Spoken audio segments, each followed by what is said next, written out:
ایران کے شہر کرمان کے علاقے میں ایک 70 سالہ شخص آغا ماشاءاللہ کی داستان، جس نے حالت بیداری میں امام حسین علیہ السلام کا دیدار کیا اور آپ علیہ السلام کے صدقہ میں شفا پائی۔ آغا ماشاءاللہ کے بارے میں مشہور ہے کہ وہ اول محرم سے 18 محرم تک اپنے گھر میں طرح طرح کے کھانوں سے عزاداروں کی پذیرائی کرتے ہیں۔ جب آغا ماشاءاللہ سے معلوم کیا گیا کہ آپ کہاں سے اتنے بڑے پیمانے پر عزاداروں کی پذیرائی کا اہتمام کرتے ہیں، تو آغا ماشاءاللہ نے اپنی داستان کچھ اس طرح بیان کی۔ آغا ماشاءاللہ نے کہا کہ مجھے جوانی میں مہلک بیماری نے اپنی لپیٹ میں لے لیا۔ مجھے ایران کے بڑے بڑے شہروں میں علاج کے لیے لے جایا گیا، لیکن کوئی فائدہ نہیں ہوا اور میری بیماری بڑھتی گئی۔ ڈاکٹروں نے کہہ دیا کہ اب علاج کا کوئی فائدہ نہیں، بلکہ جو بھی اس کے نزدیک آیا وہ بھی اس بیماری میں مبتلا ہو جائے گا۔ یہ کچھ دن کا مہمان ہے، آپ اسے گھر لے جائیں اور اس سے جو چیز بھی کھانے کا دل چاہے وہ دیں۔ آغا ماشاءاللہ نے بتایا کہ ماں مجھے گھر لے آئیں اور صحن میں چارپائی پر لٹا دیا۔ میری ماں کے پاس ہمیشہ ایک سیاہ رومال ہوتا تھا، وہ جب امام حسین علیہ السلام پر گریا کرتی تو اس رومال سے اپنے آنسو پوچھتی۔ میں نے اپنی ماں کو بچپن سے صرف امام حسین علیہ السلام پر گریا کرتے دیکھا تھا، وہ کبھی اپنی مشکلات پر نہیں روئی تھیں۔ اس روز میری ماں کا دل بھی بھرا ہوا تھا۔ سب نے ہمارا ساتھ چھوڑ دیا، ڈاکٹروں نے بھی جواب دے دیا۔ انہوں نے مجھے چارپائی پر لٹایا اور اپنا رومال نکالا اور اسے صحن میں بنے حوض کے پانی سے دھونا شروع کیا۔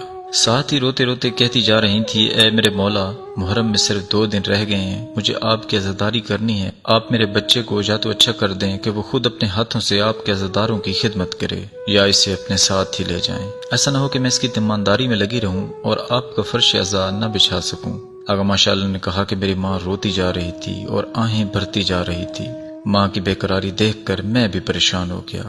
میں نے بھی رونا شروع کیا اور آواز دی، اے میرے مظلوم امام، کہاں ہیں آپ؟ آپ ہماری فریاد رسی کریں، آپ کا فرش عذاب بچھانا ہے، مجھے ٹھیک کر دیں۔ میرا آپ سے وعدہ ہے، اگر میں صحت یاب ہو گیا تو یکم محرم سے روز عاشور تک آپ کے عزاداروں کے لیے کھانے کا اہتمام کروں گا، آپ کے کسی بھی عزادار کو بھوکا پیاسا نہیں جانے دوں گا۔ آقا ماشاءاللہ نے کہا کہ حالانکہ میں اس وقت جانتا تھا کہ ہمارے پاس کچھ بھی نہیں، جتنا پیسہ اور جو کچھ بھی تھا سب میرے علاج پر خرچ ہو چکا تھا۔ آدھی رات کے قریب اچانک تیز روشنی سے میری آنکھ کھل گئی۔ میں نے کسی کو سرداب کی سیڑھیوں سے نیچے آتے دیکھا اور اس آنے والے کے وجود سے پورے سرداب میں روشنی پھیل گئی۔ وہ میرے پاس آ کر بیٹھے اور میرے چہرے اور سر پر انتہائی محبت سے ہاتھ پھیرنا شروع کیا۔ میں نے خوف زدہ ہو کر کہا، آپ کون ہیں؟ خدا کے لیے میرے قریب نہ آئیں، میری بیماری آپ کو لگ جائے گی۔ آنے والے نے کہا کہ آغا ماشاءاللہ، تمہاری بیماری سے ہمیں کوئی نقصان نہیں پہنچے گا، اٹھو، محرم نزدیک ہے، تمہیں عزاداری کا اہتمام نہیں کرنا؟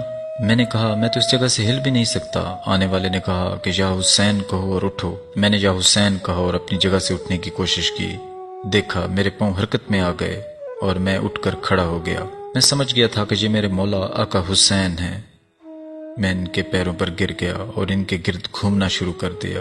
میں روتا جا رہا تھا اور کہتا جا رہا تھا کہ اے میرے مولا مظلوم امام، ماشاءاللہ آپ کے قربان، آپ مجھ جیسے گناہگار کے گھر تشریف لائے ہیں، آقا میں آپ کی کیسے میزبانی کروں؟ میں اسی طرح امام کے گرد گھومتا جا رہا تھا اور روتا جا رہا تھا کہ امام نے فرمایا، آقا ماشاءاللہ، تمہیں اپنا وعدہ یاد ہے؟ تم نے کہا تھا کہ ٹھیک ہو گئے تو 10 دن تک میرے عزاداروں کو کھانا کھلاؤ گے۔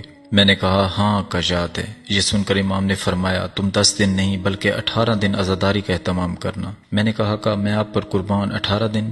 امام علیہ السلام نے جواب میں فرمایا، میری فاطمہ الزہرا کی عمر کے مطابق 18 دن عزاداری کرنا، یہ 8 دن میری ماں کے لیے خصوصی عزاداری کرنا۔ اچانک میں نے دیکھا کہ امام وہاں نہیں ہے۔ کرمان میں سب کو میرے شفا یاب ہونے کی اطلاع مل چکی تھی۔ لوگ چوک در چوک مجھ سے ملنے آ رہے تھے۔ محرم سے 1 دن پہلے میں اس فکر میں تھا کہ کل پہلی محرم ہے، 18 دن عزاداروں کے لیے کھانے کا اہتمام کیسے کیا جائے۔ اچانک دروازہ کھٹکا اور میں نے دیکھا کہ ایک پک اپ چاولوں کی بوریوں سے بھری ہوئی دروازے پر کھڑی ہے۔ آنے والے شخص نے کہا کہ ہمارے صاحب نے یہ چاول بھیجے ہیں اور کہا کہ جب تک تمہارے گھر میں عزاداری ہوتی رہے گی، نظر کے لیے چاول میری طرف سے ہوں گے، ہرگز پریشان نہ ہونا۔ سالوں گزر گئے ہیں، ہر سال محرم سے پہلے لوگ میرے گھر میں ضرورت کا سامان پہنچا دیتے ہیں۔ نظر کا سامان آنا شروع ہو جاتا ہے، گوشت، چاول، تیل، دہی، حتیٰ کہ دیگیں، چولہے بھی ان تمام سامان بھیجنے والوں کو ہرگز نہیں جانتا۔ میں صرف عزاداروں کی پذیرائی کرتا ہوں۔